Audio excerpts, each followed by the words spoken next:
This amazing plant will produce some beautiful flowers that look like this. What's up, fam? Guys, we've been talking about the amazing benefits of the castor oil plant forever, but a lot of us have no idea where castor oil comes from. Well, this is the castor oil plant, guys. It is an amazingly beautiful plant, but it is one of those plants that you do have to be careful about. And one of the questions that we constantly get from the people who have seen this plant is, how do you turn castor beans into castor oil? Guys, I'm gonna tell you, it is a process, and in order to do the process, you probably need to have enough beans to be able to make a difference.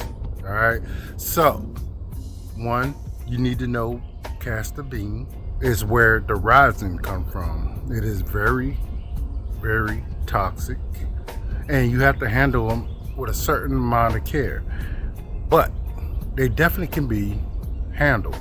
And I'm gonna talk about a little bit about harvesting the castor bean for later making the castor oil. And when I decide to make the castor oil, I will show you. Now, this is not a process that I do on a regular. I just do it just because I want to know I can. But can I produce enough castor oil myself to even make a difference? I cannot. But I can actually turn the bean into the oil. For those of you who have enough property and enough time to be able to do that, I'll show you. All right, I know it's not shown a lot, but I will definitely get out there and show you. So let's show you a little bit about the castor plant and the castor bean. So fam, as you can see, this bloom that comes from the castor plant is absolutely beautiful. Not only is the bloom beautiful, look at these leaves. They are stunning. I mean, absolutely stunning. There's some of the more beautiful foliage that I have ever seen. And from what I'm told, there are more varieties with more colors.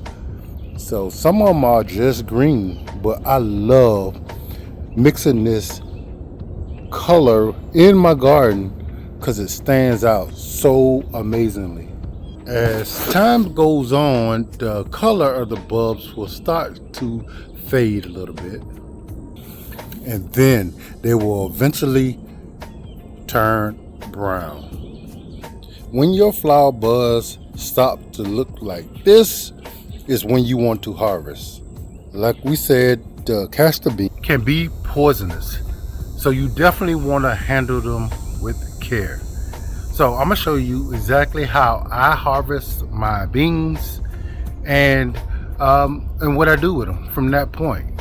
When your seeds are completely brown and dried, they will shortly just pop, and that will be projecting that seed off to another area so it can continue to grow. If you have kids and animals, that's something that you want to avoid. All right, so make sure you stay on harvesting your beans.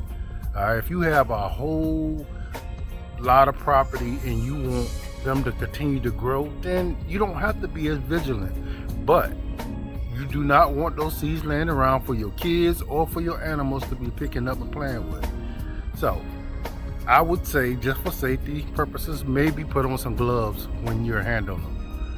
And we're finna go ahead and harvest a couple of them and show you how I do it. So guys, instead of actually grabbing the bean, I grab the stem that the beans are attached to, and I will clip them off.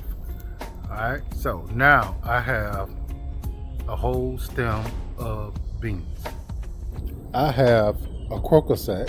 Just drop my beans into that sack. Now, this serves a couple of purposes. It allows the bean to still get air, and it protects the bean as it decides to pop, and I won't get seeds expelled all over the place. So they won't mold in here, they get air, and it stopped them from being projected over the property. So we're gonna go ahead and continue to harvest the rest of these beans.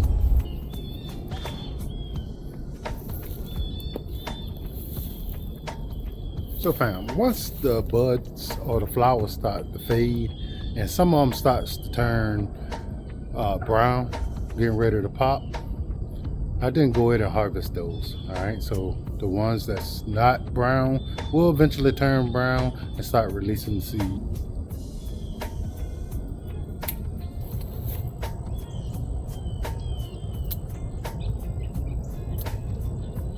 So fam, if you look at this stem here, you can see where all these pieces have rotted off. That means the seeds have already popped and are now going to be plants for next year. So I'm going to have to be vigilant on that.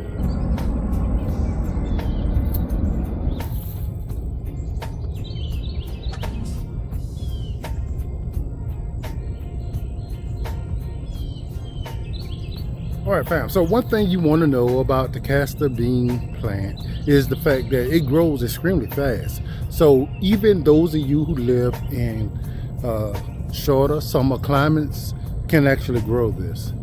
This grew from a bean this fall, and now it's approximately 15 foot tall. Now they will start producing beans as short as 3-4 feet, but you can literally grow these in most climates. You just won't get as big of a plant, and you won't have it looking as beautiful for as long. But no doubt about it, you can grow it.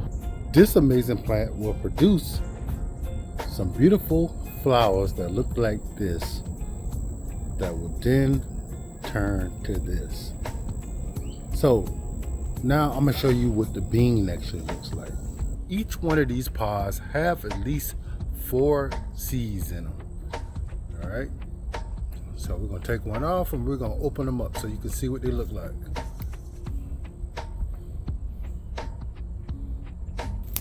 And remember guys, generally if you handle these, you may feel some issues. So it is a dangerous seed. You don't want to play with them. All right. So as you open them up,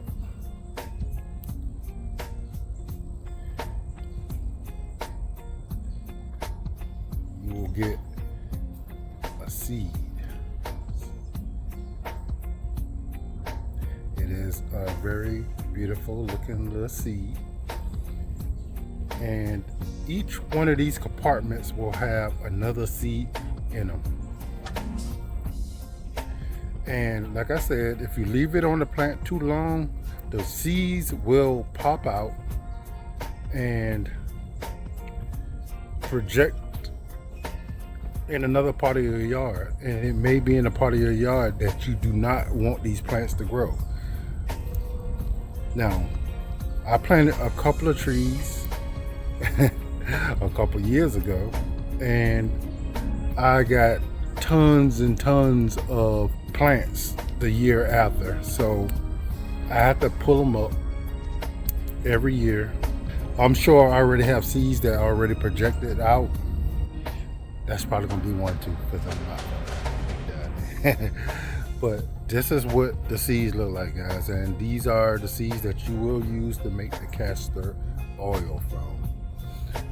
There is not a whole lot of information out there on how to grow your castor and how to process it and make oil.